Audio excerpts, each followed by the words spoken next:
गद्दारों की कौम। बात प्रथम स्वाधीनता संग्राम की है। झांसी के राजा गंगाधर राव की मृत्यु हो चुकी थी।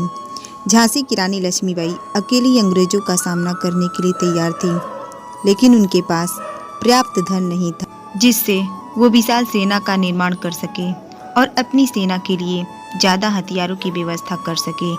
रानी झांसी के सभी धनाढ्य लोगों और व्यापारियों को अपने दरबार में बुलाया और उनके सामने अपनी समस्या बताई तथा उनसे आर्थिक सहयोग मांगा।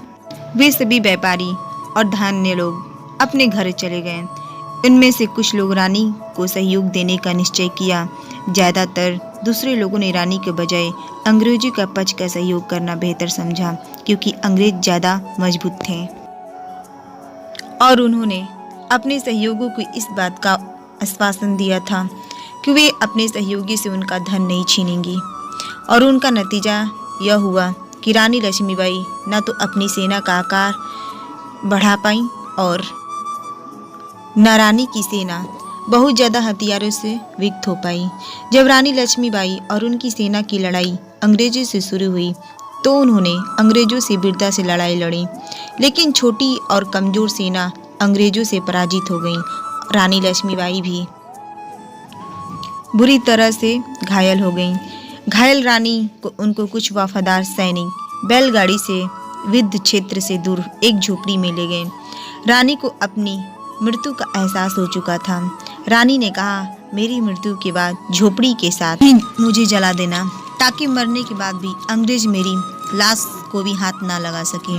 रानी वीर गति को प्राप्त हुई। रानी के कहे के अनुसार उसे झोपड़ी के साथ रानी की चिता जला दी गई। युद्ध में झांसी की हार हुई और अंग्रेजों ने झांसी पे कब्जा कर लिया।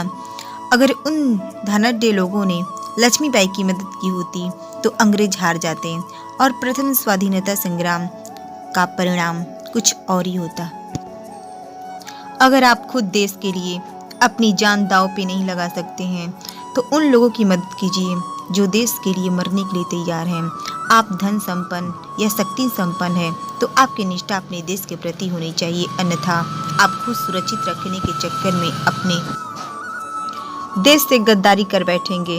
अगर देश सुरक्षित रहता है तो आप फिर से धन कमा लेंगे, लेकिन अगर देश विदेशी आक्रमणकारियों या बुरे लोगों के चुंगल में फंस जाता है तो आपकी संस्कृति और परंपराएं दूषित हो जाएंगी और आने वाली कई पीढ़ियों गुलामी की मानसिकता से विकृत हो जाएंगी। अगर आपको ये कहानी अच्छी लगी हो तो वीडियो को लाइक करें, चैनल को सब्सक्राइब करें और कमेंट में जय हिंद जरूर लिखें। धन्यवाद।